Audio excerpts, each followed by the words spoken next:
Guys, nagluluto ako ng ginatang bilo-bilo. Dalawang kakanggata ng nyog ang ginamit ko. Sinalang ko muna yung unang kakanggata, yung isang kakanggata.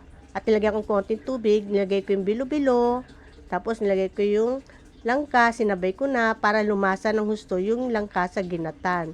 Yan, kumukulo na. Yung bilo-bilo, yung galapong, yan.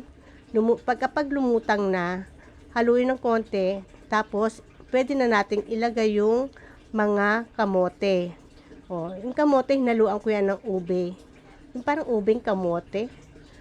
Yan, para may kulay man lang konti.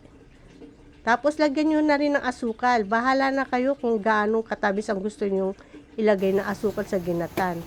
Yan, nilagay ko na rin pala yung sago. Kasi yung sago, minatamis ko muna yan. Bago ko ilagay dyan. Yung nabibili sa palengke, lagay ko na rin saging at nilagay ko na rin yung pangalawang kakanggata ng nyog. Hayaan na natin kumulo at maluto yung saging at kamote.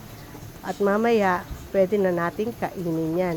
Namiss ko kasi yung ginatan. Okay, bye!